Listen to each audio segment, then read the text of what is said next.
자, 유일하게 패배를 면한 팀이에요. 수원 삼성.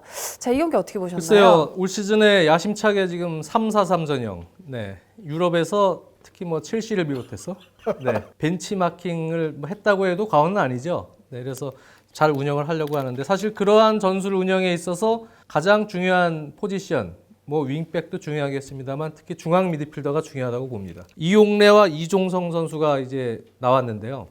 근데 저는 일단 수원에게는 믿음이 중요하다고 생각이 들어요. 그래서 아직까지는 만족스러운 어떤 플레이라고 볼 수는 없겠습니다만 이용래 선수도 어떻게 보면 올 시즌이 자신에게 좀 재기의 어떤 기회가 될 수 있는 시즌이 될 수가 있고 시즌 시작부터 그래서 아마 동기부여가 돼 있을 겁니다. 이종성 선수도 이제 24살 됐죠. 네, 뭔가 좀 보여줘야 될 시기입니다. 그래서 전지훈련 때부터 아주 열심히 한 이종성 선수인데 이제 막상 본 경기 들어가면은 중앙 미드필더들의 압박이 그만큼 큰 전술입니다. 3-4-3 전형이요. 그 두 선수가 얼만큼 자신감을 갖고 자신을 믿고 플레이를 잘해주느냐가 중요할 것 같고요. 그리고 역시 3톱을 운영하는 데 있어서 염기훈 선수는 역시 크로스를 잘 올리고 돌파보다는 이제 어시스트를 많이 해주는 유형이라고 본다면 오른쪽에는 좀 돌파를 할 수 있는 빠른 역습에 가담할 수 있는 윙어도 필요하다.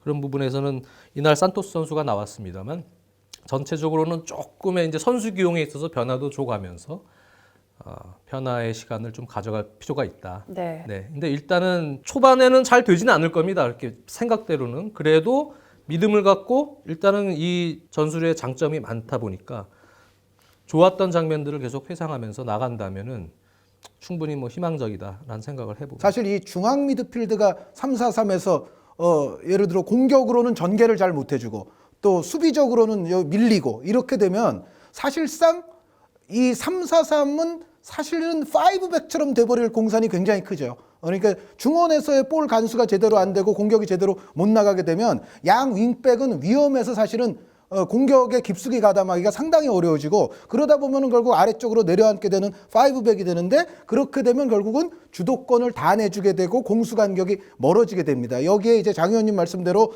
사실 첼시를 벤치마킹을 한다고 했을 때 뭐 아자르라든가 잘 아시는 뭐 페드로라든가 윌리안이라든가 이러한 선수들이 또 공격의 한 축을 반드시 담당을 해주는데 그러한 어떤 돌파력 있는 연결고리도 수원이 현재로서는 그렇게 확실하게 갖지 못한 상황이라면 사실은 5백 내려앉고 공수간격 멀어지게 되면은 조나탄 선수를 활용하기도 그만큼 또 어려워지게 되죠. 그런데 결국은 이러한 모든 열쇠를 어떻게 보면 중원에 있는 두 선수가 쥐고 있다고 해도 과언이 아닙니다. 여기에 이제 광저우 에버그란데를 상대할 때는 파울리뉴 선수를 상대를 해야 되는데 파울리뉴 선수가 물론 홍콩의 조금 이스턴이 약하기는 합니다만 어찌됐건 파울리뉴 선수가 그 이스턴전에서도 보면은 돌아나가는 플레이, 침투하는 플레이, 전체적으로 또 패스의 줄기를 열어주는 플레이 여러 가지 아주 다재다능함을 보여줬거든요. 이용래, 이종성 선수가 됐든 뭐 다른 선수가 됐든 파울리뉴 선수와의 싸움에서 절대 밀리지 말아야 되고 그리고 상대적으로 좀 노장이면서 여전히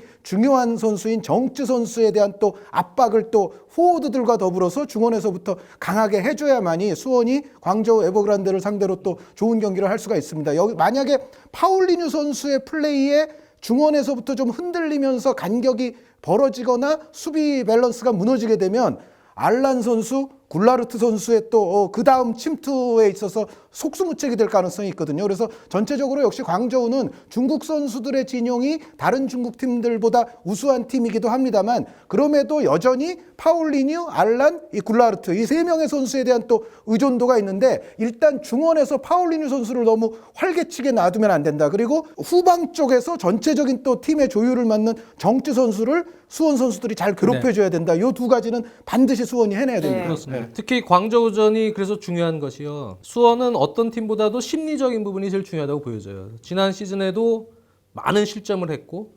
내주지 않아도 될 실점, 실책 때문에 내준 실점이 거의 절반이 넘습니다. 리그 초반도 그렇고 아시아 챔피언스 리그도 그렇고 흐름이 상당히 중요합니다. 거기서 선수들이 한번 광저우 같은 공격력이 강한 팀을 상대로 위축이 되거나 또 실책 때문에 좀 겁을 내는 플레이를 하거나 하면은 계속 그 흐름이 밀려서 리그까지도 이어질 수가 있기 때문에 일단은 지금 뭐 스토퍼들도 마찬가지입니다. 구자룡도 그렇고 공간이 생기면 자신감 있게 올라와서 빌드업에 관여를 해주고 미드필더들도 미리 선수들 확인해서 자신감 있게 플레이를 해주면서 설사 실책이 나오더라도요. 원래 하려고 했던 플레이를 최대한 자신감 있게 하면서 좋아지는 장면들을 자꾸 잘 안 된 경기들은 있고 또 못했던 장면들은 있고 다시 또 새롭게 좋은 플레이를 할 수 있도록 계속 자신감 있게 경기를 하는 것이 중요하다고 보여지거든요. 그래서 수원 입장에서는 이러한 전술 자체가 한 번 실책하고 밀리면 그 다음에는 속수무책으로 무너질 수가 있는 상황이기 때문에 계속 밸런스 간격을 유지해서 끌고 갈 수 있는 그러한 자신감이 제일 중요하지 않나 생각을 합니다. 초반에. 네, 수원 삼성이 좀 광저라는 어려운 팀을 이제 다음에 상대를 하게 되는데 그래도 중원이 잘 버텨서 좋은 결과를 냈으면 좋겠습니다.